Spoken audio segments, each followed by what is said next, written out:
이곳의 낮은 짧고 이곳의 밤은 길다. 나는 낮에는 보통 집안일을 하고 해가 지면 책을 읽거나 집 근처를 걷는다. 딱히 해야 할 일은 없지만 만들면 할 일은 많고 낮 시간은 빨리 지나가는 것처럼 느껴진다. 만들고 치우다 보면 아무 생각이 없어진다.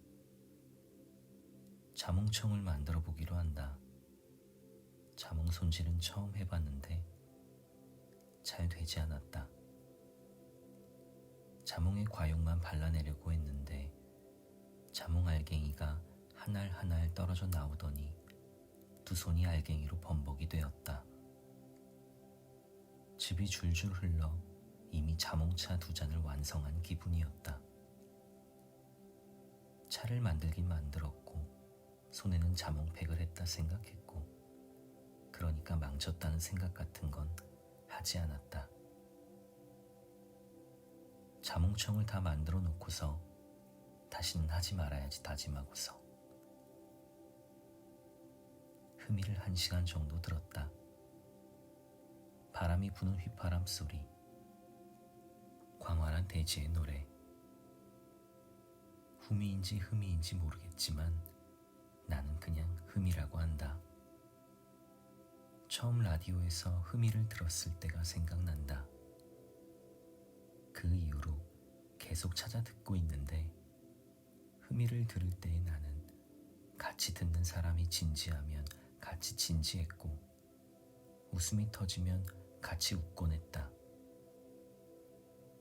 다큐를 검색해서 그들의 삶의 모습을 보며 들을 때는 우는 사람은 있어도 웃는 사람은 없다.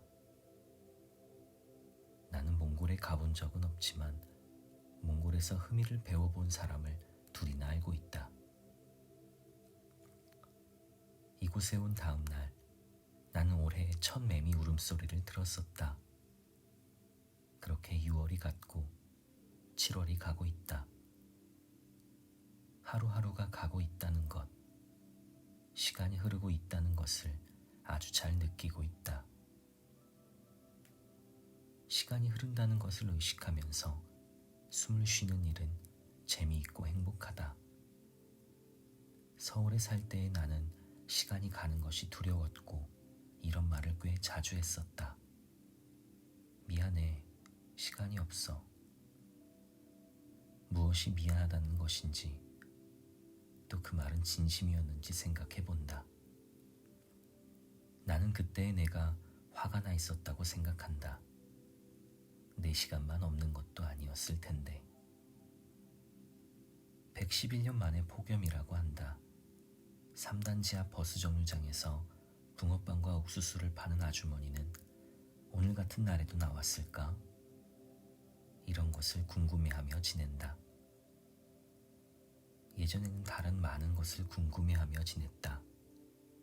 보통 누군가에 대한 불만에서 시작해서 그 사람은 대체 왜 그럴까 궁금해하는 것. 조금 더 친밀한 관계와 서로 간의 이해를 쌓기 위한 궁금증이 아니었다. 그저 요게 다른 얼굴일 뿐. 내가 요즘 이렇구나. 나만 옳다고 생각하는구나. 자각을 한 뒤에 서울을 떠나야겠다고 다짐했다. 돈을 많이 버는 것은 아니었으나 나름대로 자리를 잡아가던 일을 정리하기까지 미련을 버리기가 힘들어 오래 걸렸다. 고향으로 돌아온 지 2달이 넘었는데 아직 W를 만나지는 못했다. 그는 나의 오래된 친구인데 봄에 결혼을 하고 신혼여행을 길게 다녀온 뒤 미뤄둔 일을 하느라 시간이 없다고 했다. 그는 이곳으로 돌아왔다는 내 말에 넌 참 하고 싶은 대로 하고 사네 라고 말했고 나는 그게 꼭 그렇지만은 않다고 해명하고 싶었지만 그러지 않았다. 그만두자 그렇게 생각했다. 그 말이 많이 기분 나쁜 것은 아니었고 나를 다 알지 않는 충분히 나올 수 있는 말이니까 나는 우리가 꼭 만나야 한다고 생각하지는 않았지만 얼른 시간을 맞춰보자고 여러 번 말했다. 그는 지금 경찰이 되어 엄마와 내가 살고 있는 동네의 파출소에서 일하고 있다. 그러니까 그때가 언제였더라? 어느 휴일에 다시 보기로 텔레비전을 보는데 W가 나왔다. 나는 정말 그가 맞는지 확인하기 위해 후줄근한 모습으로 연예인에게 고민 상담을 했다. 노량진과 여의도 등 몇 군데 지하철역 근처에 천막을 치고 연예인이 한 명씩 들어가 사람들을 기다린다.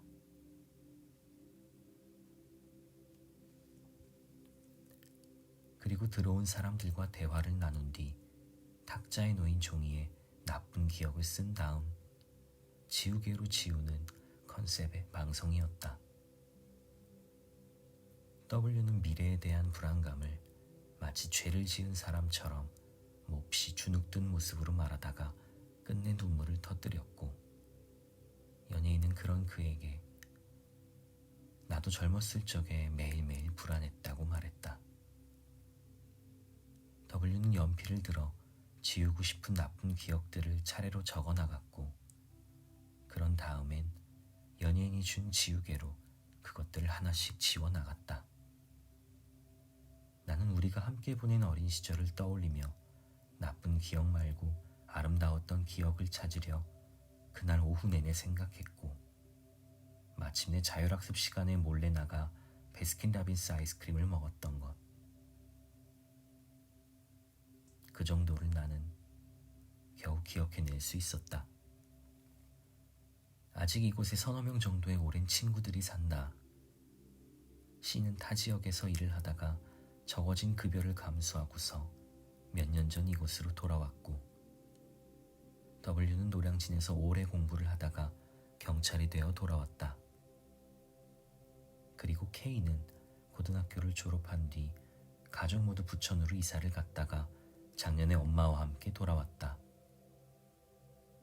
K의 할아버지와 할머니가 모두 병원에 계시게 되어 누군가는 꼭 돌봐드려야 했기 때문이다. 올해 2월쯤에 나는 K의 집에 갔었다. 할아버지와 할머니는 없는 할아버지와 할머니의 집.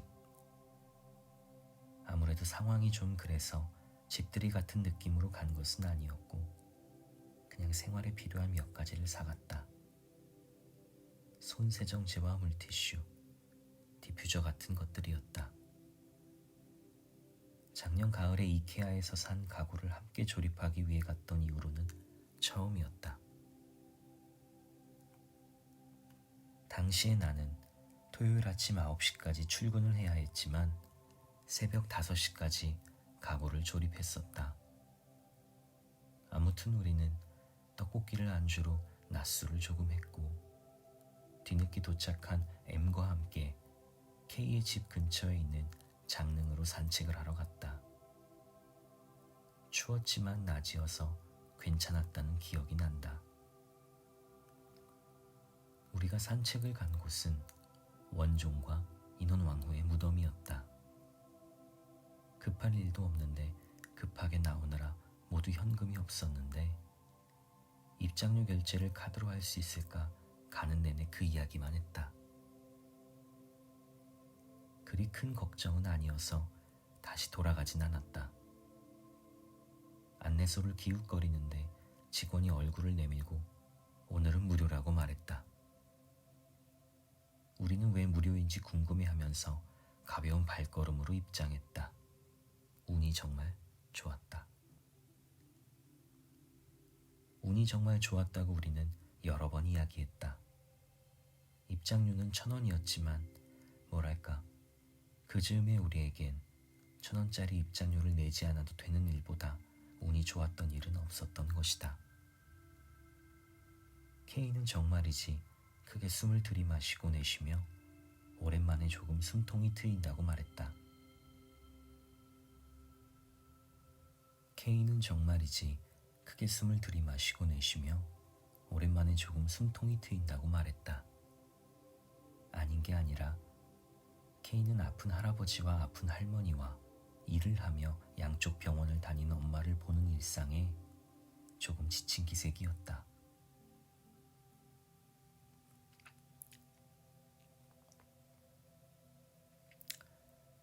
K는 아닌 게 아니라 K는 아픈 할아버지와 아픈 할머니와 일을 하며 양쪽 병원을 다니는 엄마를 보는 일상에 조금 지친 기색이었다.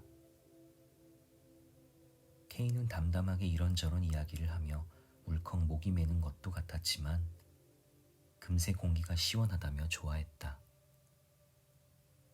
우리는 역사관이라고는 전혀 없는 채로 오래전 살았던 두 사람의 무덤가를 걸었다. 그리고 얼마 되지 않아 K의 할아버지가 돌아가셨다. M과 나는 피자를 먹다가 장례식장으로 출발했다. 장례식장에 도착했을 때 K는 보이지 않았다. 가족 모두 할아버지를 위한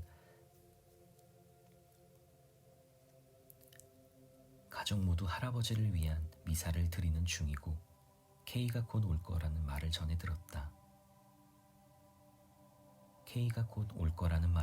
들었다.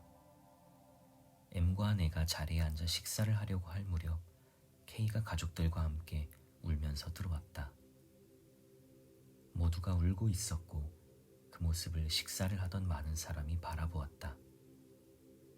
저것 봐, 저 집안이 다 저렇게 키가 커. 내 뒤에 앉아있던 한 아주머니가 말했다.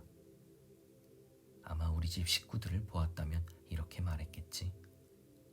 저것 봐, 저 집안이 다 저렇게 작아.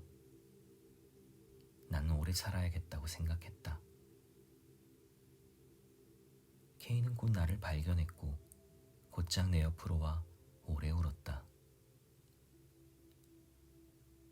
우리는 밥을 먹으며 술을 조금 마셨다. 나는 K의 할아버지를 잘 알지는 못했다. 고교 시절 K는 할아버지와 할머니의 집에 살았고 그래서 집에 놀러 갈 때마다 본 적은 많았지만 모르겠다. 인사도 하는 둥 마는 둥 곧장 2층으로 올라가기 바빴다.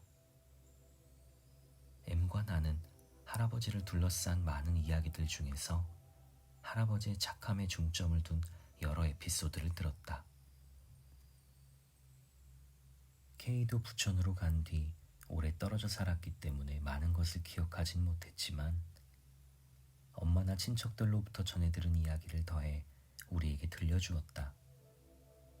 좀 따뜻한 이야기였다. 내게는 할아버지 비슷한 것도 없지만 나는 어쩐지 어떤 한 사람이 살아있다가 죽었다는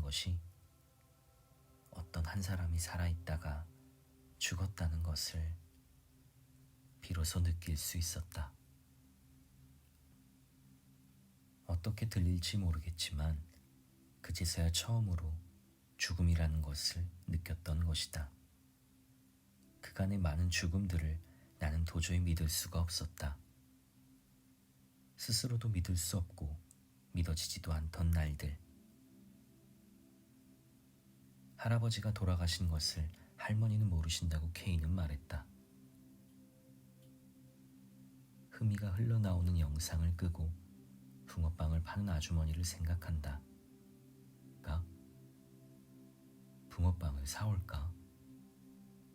옥수수를 사올까? 엄마는 옥수수를 참 좋아하는데 그냥 둘 다 살까? 고민하고 생각한다. 얼굴을 씻고 밖으로 나가면서 요즘에 내가 이런 생각들을 열심히 한다는 것을 알았고 기분이 좋았다.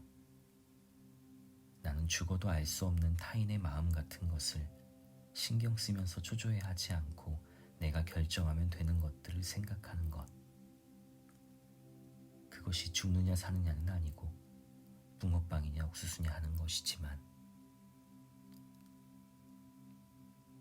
엄마와 나는 214동에 살고 있고 가끔 실수할 때를 제외하곤 우리 집이라고 말하지 않고 엄마 집이라고 말한다. 214동의 현관은 두 군데다. 엘리베이터에서 내려 오른쪽으로 틀면 두 군데 출입구가 나온다. 그 중에서 한 군데는 바로 주차장과 연결되고 다른 한 군데에는 작은 공간이지만 나무 그늘 아래로 벤치가 몇 개 있다. 거기에서 나는 술을 마시거나 담배를 피우는 청소년들을 종종 마주치곤 한다. 이쪽으로 나가 내 걸음으로 7, 8분쯤 걸어가면 3단지 앞 버스 정장이 나온다. 부채를 붙이며 걸어갔는데 아주머니의 천막은 튼튼한 줄로 꽁꽁 싸매진 채다. 그걸 보니 다행이란 생각이 들었다. 엄마는 야외에서 일하는 것은 아니지만 일을 할 땐 고무로 된 장갑과 앞치마와 장화를 착용해야 해서 다른 계절에도 늘 온몸이 땀에 절어 들어오곤 했다. 엄마는 6시면 출근을 했다. 원래는 9시까지인데 일찍 나가서 일을 미리 해놓아야 마음이 편하다고 한다. 9시까지 가서 일을 시작하면 아무리 최선을 다해도 시간이 부족하다는 것이다. 아무튼 그런다고 돈을 더 주는 것은 아니기 때문에 엄마가 일찍 오는 것이 부담스럽다고 여사님은 말했다고 한다. 영양사라든지 조리장이라든지 그렇게 부르는 게 아니야? 그냥 여사님이라고 해. 가장 상관이 누군데? 그런 건 본 적 없고 그냥 박지성 닮은 형사랑 여사님만 봐. 엄마 외에 다른 직원은 한국 남성과 결혼한 베트남 여성인데 한국말도 잘하고 아주 성실하다고 한다. 나는 엄마랑 같이 거기에서 일하고 싶다는 생각을 자주 한다. 나는 자신이 있었다. 쌀을 씻어 밥을 하고 김치를 썰고 설거지를 하고 바닥을 청소하는 것. 유치장에 들어갈 도시락에 반찬을 많이 담으면 안 좋은 소리를 듣기 때문에 조금씩만 담도록 주의하는 것. 늘 넉넉히 담는 것이 습관이 되어 있는 엄마는 그 부분이 조금 어렵다고 한다.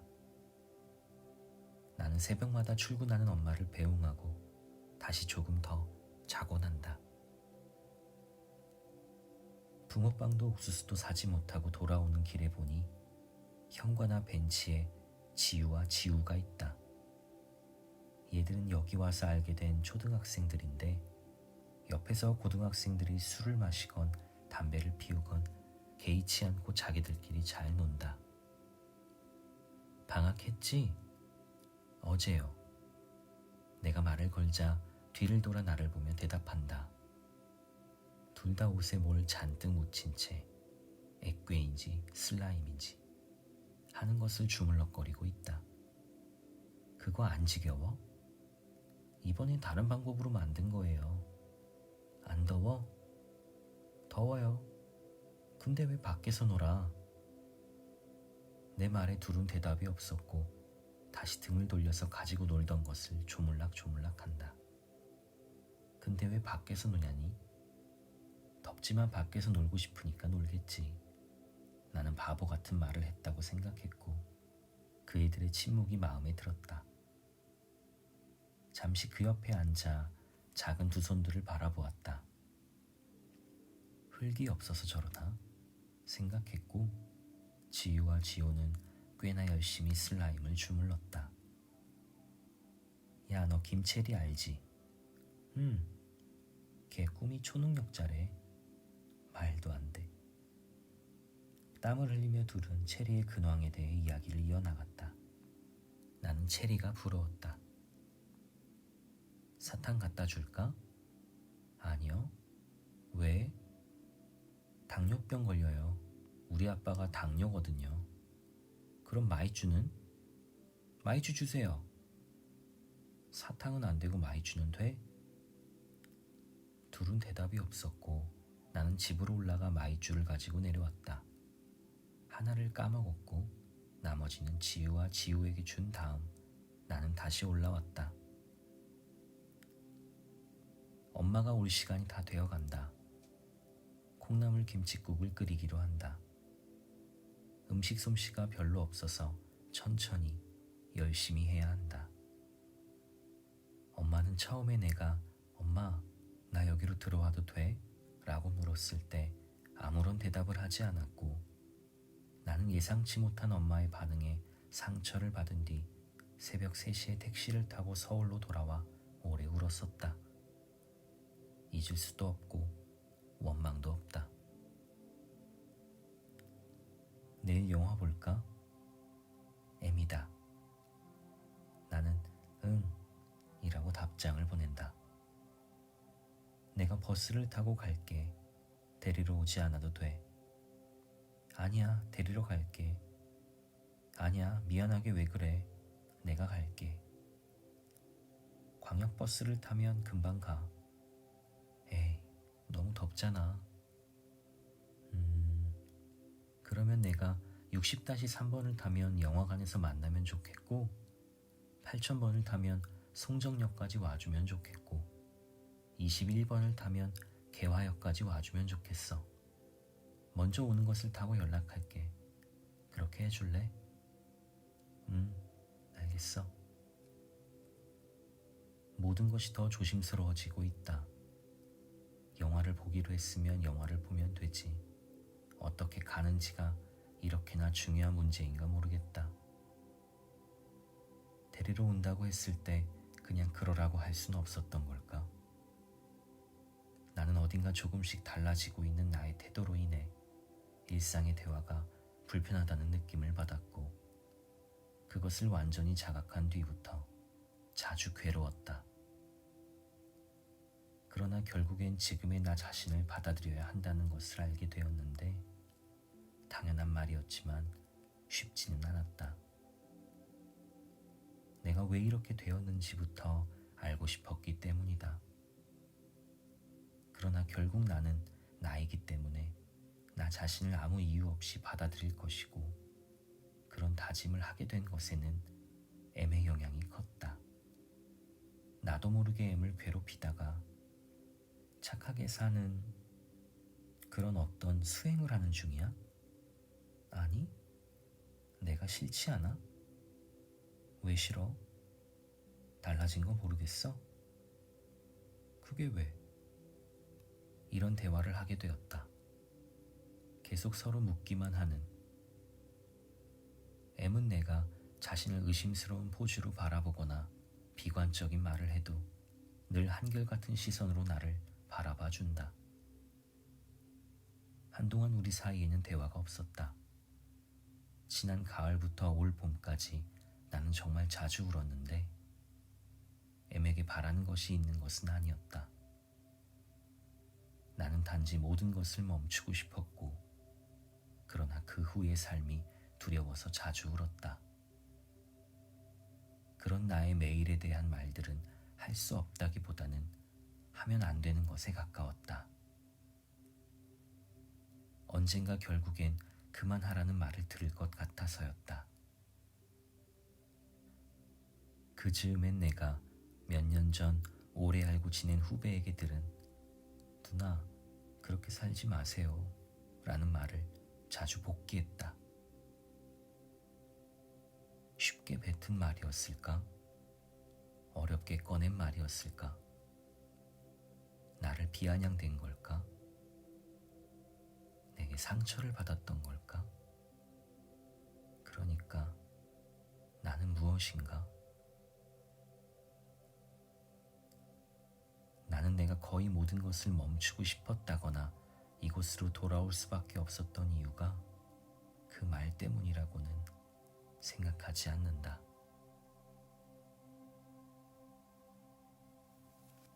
분량이 많아서 다 읽어드릴 수는 없지만 작가 노트에 보면 이런 말이 써 있습니다. 그날 이후 나는 누군가와 함께 걷고 밥을 먹고 이야기를 나누는 일상의 소중함을 알게 되었다. 원래도 알고는 있었는데 그러니까 그 소중한 일상이 정말 얼마나 소중한지 더 잘 알게 되었다. 그래서 조금 과장하자면 그것이 삶의 전부라고 생각하게 되었다. 그리고 나 자신이 소중하다는 것도 조금 깨달았다. 라고 써 있습니다. 저는 흔히 말하는 별일 없는 일상을 좋아하는 편입니다. 아무 일이 없다고는 하지만 사실은 아무 일이 없는 일상은 없죠. 별일 없는 일상이라고 해도 사실은 열심히 살아내고 있기 때문에, 그리고 내가 감당할 수 있고 내가 이겨낼 수 있을 정도의 삶이기 때문에 별일 없다라고 느낄 수 있는 그런 평범한 일상이 저는 좋습니다. 소중한 일상에 대해서 조금 과장하자면 그것이 삶의 전부라고 생각하게 되었다 라고 말하는 작가님의 생각에 공감도 되고 고마움마저 느낍니다. 더불어서 평범한 일상을 살아가고 있는 우리 한 사람 한 사람이 언제나 스스로를 소중하게 생각해 주기를 바라봅니다.